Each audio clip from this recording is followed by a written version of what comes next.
Pooh goes visiting and gets into a tight place.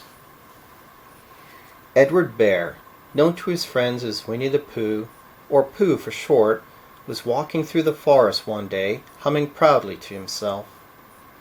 He had made up a little hum that very morning, and he was doing his stoutness exercises in front of the glass. Tra-la-la, as he stretched up as high as he could go, and then tra-la-la, tra-la, oh hell, la, as he tried to reach his toes. After breakfast he had said it over and over to himself until he had learnt it off by heart, and now he was humming it right through properly. It went like this. Tra-la-la, tra-la-la, tra-la-la, tra-la-la, rum-tum, tiddly-um-tum. Tiddle, iddle, tiddle, iddle, tiddle, iddle, tiddle, iddle, rum-tum, tiddly-um.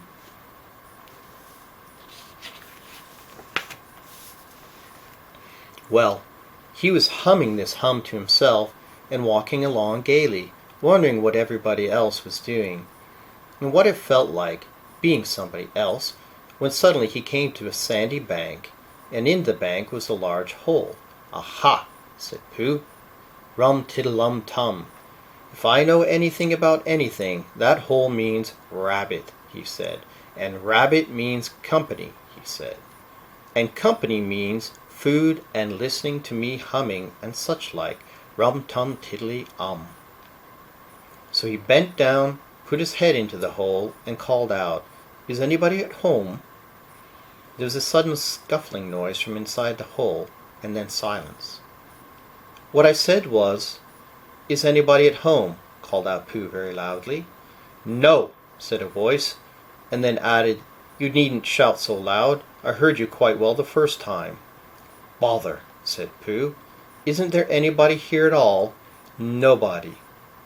Winnie the Pooh took his head out of the hole and thought for a little, and he thought to himself, there must be somebody there, because somebody must have said nobody. So he put his head back in the hole and said, "Hello, Rabbit. Isn't that you?" "No," said Rabbit, in a different sort of voice this time. "But isn't that Rabbit's voice?" "I don't think so," said Rabbit. "It isn't meant to be." "Oh," said Pooh. He took his head out of the hole and had another think. Then he put it back in and said, "Well, could you very kindly tell me where Rabbit is?" "He has gone to see his friend Pooh Bear, who is a great friend of his." "But this is me," said Pooh Bear, very much surprised. "What sort of me?" "Pooh Bear, are you sure?" said Rabbit, still more surprised. Quite sure," said Pooh. "Oh, well then, come in."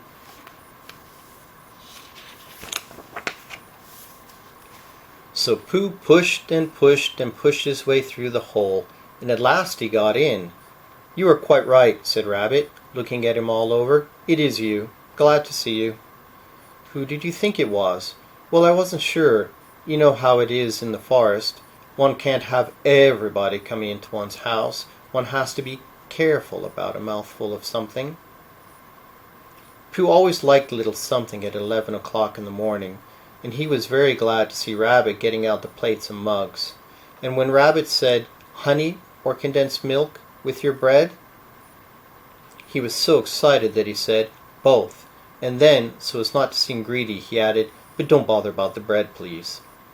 And for a long time after that he said nothing, until at last, humming to himself in a rather sticky voice, he got up, shook Rabbit lovingly by the paw, and said that he must be going on. "Must you?" said Rabbit politely. "Well," said Pooh, "I could stay a little longer if you—" and he tried very hard to look in the direction of a larder.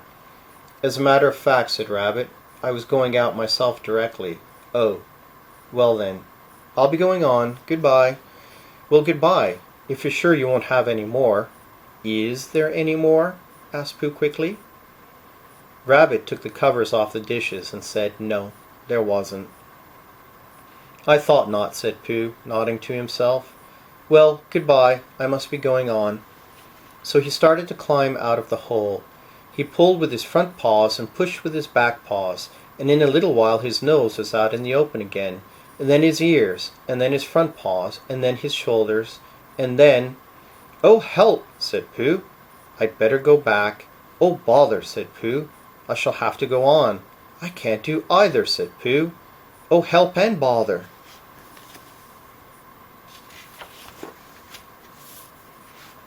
Now, by this time Rabbit wanted to go for a walk too, and finding the front door full, he went out by the back door, and came round to Pooh, and looked at him. "Hello, are you stuck?" he asked. "No," said Pooh carelessly. "Just resting and thinking and humming to myself. Here, give us a paw." Pooh Bear stretched out a paw, and Rabbit pulled and pulled and pulled. "Ow!" cried Pooh. "You're hurting." "The fact is," said Rabbit, "you're stuck." "It all comes," said Pooh crossly, "of not having front doors big enough." "It all comes," said Rabbit sternly, "of eating too much." "I thought at the time," said Rabbit, "only I didn't like to say anything," said Rabbit. "That one of us was eating too much," said Rabbit. "And I knew it wasn't me," he said. "Well, well, I shall go and fetch Christopher Robin."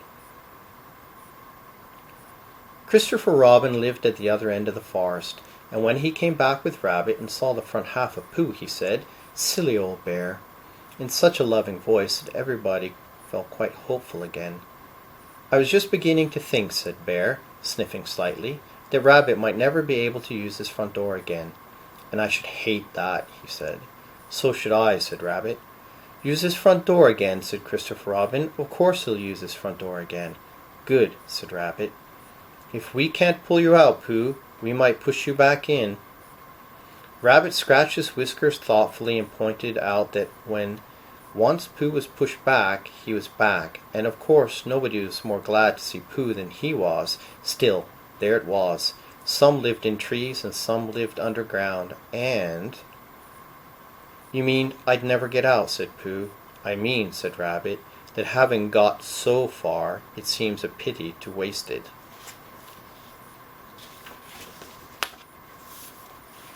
Christopher Robin nodded. "Then there's only one thing to be done," he said. "We shall have to wait for you to get thin again." "How long does getting thin take?" asked Pooh anxiously.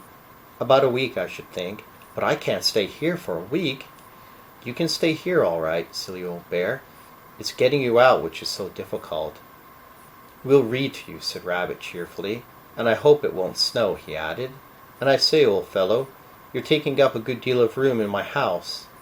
Do you mind if I use your back legs as a towel horse? Because, I mean, they are doing nothing, and it would be very convenient just to hang the towels on them." "A week!" said Pooh gloomily. "What about meals?" "I'm afraid no meals," said Christopher Robin, "because of getting thin quicker. But we will read to you." Bear began to sigh, and then found he couldn't because he was so tightly stuck, and a tear rolled down his eye as he said, "Then would you read a sustaining book, such as would help and comfort a wedged bear in great tightness?" So for a week Christopher Robin read that sort of book at the north end of Pooh, and Rabbit hung his washing on the south end.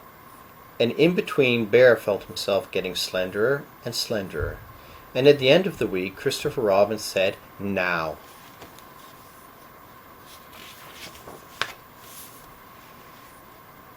So he took hold of Pooh's front paws, and Rabbit took hold of Christopher Robin, and all Rabbit's friends and relations took hold of Rabbit, and they all pulled together. And for a long time Pooh only said, "Ow!" and "Oh!" and then all of a sudden he said, "Pop!" just as if a cork were coming out of a bottle. And Christopher Robin and Rabbit and all Rabbit's friends and relations went head over heels backwards, and on top of them came Winnie the Pooh free. So, with a nod of thanks to his friends, he went on with his walk through the forest, humming proudly to himself. But Christopher Robin looked after him lovingly and said to himself, "Silly old bear."